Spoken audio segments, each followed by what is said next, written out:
नमस्कार दोस्तों। देखिए, उत्तर प्रदेश लोक सेवा आयोग ने जो भी निर्णय लिया उसके बारे में सभी लोग अवगत होंगे। उसके बारे में कुछ बताने की आवश्यकता नहीं है। लेकिन यहाँ पर एक पूर्व आईएएस अधिकारी हैं, थे, अब नहीं है। आईएएस थे भी नहीं है, पता नहीं कैसे आईएएस बन गए। ये इन्होंने ट्वीट पे लिखा था कि ये कोई मांग मनवाने का आंदोलन नहीं है, खालिश राजनीतिक दंगल है। इसमें 80% तो अभ्यर्थी है भी नहीं, अधिकांश एक राजनीतिक जिसके उपद्रवी गुंडे हैं। यूपी में उपचुनाव जो है, छात्र आंदोलन के नाम पर कई उपद्रवी छुट भैया अपनी राजनीति चमकाना चाह रहे हैं, क्योंकि काल में यूपी लोकसभा आयोग में हर बार ईमानदार अध्यक्ष ही बने हैं। पारदर्शी भर्ती हो, नकल न हो, इसलिए दो पाली की व्यवस्था बनाई गई है। नॉमिनेशन एक सामान्य सर्वमान्य स्थापित प्रक्रिया है। असली अभ्यर्थी एग्जाम की तैयारी पर ध्यान दें। पढ़ने वाले मेधावी परीक्षार्थियों को वैसे भी कोई दिक्कत नहीं होती। इनमें कई 40 से 45 साल तक के लोग कहीं से आपको असली अभ्यर्थी लगते हैं। पहली बात तो आपको बता देना चाहता हूँ कि आप पहले पीसीएस की विज्ञप्ति पढ़ लीजिए। उसमें एलिजिबिलिटी क्राइटेरिया, जो एज एलिजिबिलिटी क्राइटेरिया, उसको पढ़ लीजिए कि एससी एसटी ओबीसी की जो एलिजिबिलिटी क्राइटेरिया है वो 45 साल है, और सामान्य अभ्यर्थियों के लिए जो है 40 साल है। तो स्वाभाविक सी बात है, 40 से 45 साल तक के अभ्यर्थी उस आंदोलन में दिखेंगे। तो पहले तो पढ़ना स्टार्ट कर दीजिए आप। बेमतलब बिना पढ़े टिप्पणी करना उचित नहीं है महोदय। और दूसरी चीज कि इसमें 80% तो अभ्यर्थी है ही नहीं, इन्होंने गुंडे बता दिए, एक जाति विशेष के हैं। महोदय, मैं तो यादव तो हूँ नहीं। आप यही कहना चाहते हैं ना कि वहाँ पे यादव थे?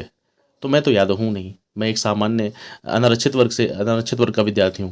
मैं यहाँ पर अपना जो है कास्ट वो डिस्क्लोज नहीं करना चाहता हूँ। मैं बताना चाहता हूँ कि मैं अनारक्षित वर्ग से हूँ, और मैंने 7 मेंस लिखा हूँ। मैं यहाँ 7 मेंस अटेम्प्ट कर चुका हूँ, जिसमें से 3-4 इंटरव्यू मुझे मिल चुके हैं। और महोदय, और यहाँ पे प्रयागराज में ना, मैं गली गली में ऐसे छात्रों से आपसे मिलवा दूंगा ना। कभी अगर लगे कि ये जो छात्र हैं ये गुंडे थे, आइएगा, कभी मिलवा दूंगा। आप उनके चरण के धूल के बराबर नहीं हैं। जिस उम्र में उन्होंने जिस ज्ञान के सागर को अपने अंदर समाहित कर लिया है ना, उस उम्र में आपने कुछ नहीं किया रहा होगा।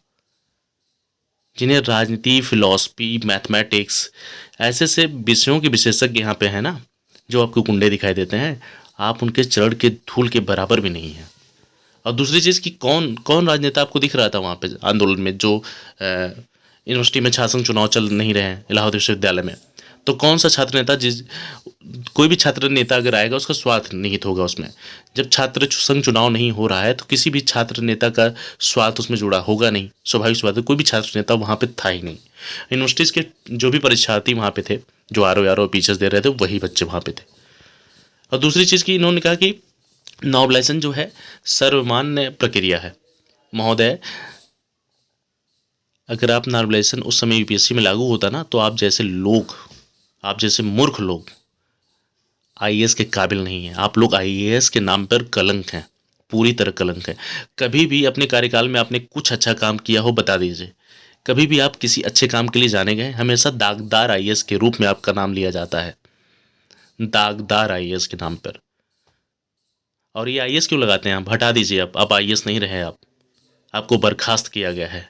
ठीक है, सूर्य प्रताप सिंह बहुत सही है। ठीक है, अगर मैं आपके पिछले कुछ ढूंढने लग जाऊं ना, आपकी इतिहास, तो पता चलेगा किसी आरक्षण के बल पर ही आप आईएएस बने होंगे। महोदय, अपनी जो टिप्पणी है ना, वो छात्रों पर तो मत, कतई मत कीजिए। आपका अगर मोटिव राजनीति है तो आप राजनीति में ही रहिए। छात्रों के ऊपर कोई भी अवांछित टिप्पणी करने का कोई अधिकार आपको नहीं है। सूर्य प्रताप सिंह आईएएस, आईएएस हटा लीजिए, मेरा सुझाव यही है। अब आप आईएएस नहीं रहे। पूरे देश की संवेदनाएं छात्रों के साथ थी। यहाँ तक कि बीजेपी के जो भी पदाधिकारी थे, अखिल भारतीय विद्यार्थी परिषद ने भी अ, छात्रों के आंदोलन को समर्थन किया था। और मैं भी यूनिवर्सिटी के दिनों में भी अखिल भारतीय विद्यार्थी परिषद का सदस्य भी रहा हूँ। हम उपद्रवी गुंडे हैं, हम एक जाति विशेष से हैं? मतलब ये कहने में तो आपको तनिक भी संकोच नहीं लगा? महोदय, जो भी राजनीतिक टिप्पणी करनी हो ना, अब राजनीतिक करते रहिए। छात्रों के ऊपर कोई भी टिप्पणी मैं सहन नहीं कर पाऊंगा। अगर हम गुंडे हैं ना, तो जिस दिन घबराई, मतलब तो रिटायर्ड हो ही गए हैं। जिस दिन हम कुछ भी बनेंगे, बनना तो है ही, कुछ भी एसडीएम डिवाइस पे कुछ तो बनेंगे, फिर हम आपको दिखाएंगे कि हम किस तरह के उपद्रवी और गुंडे हैं। ठीक है महोदय, हम तब भी उतनी विनम्रता से आपसे बात करेंगे और आपको बताएंगे कि हम वही उपद्रवी छात्र हैं जिन्हें आपने गुंडे कहा था, एक जाति विशेष का कहा था।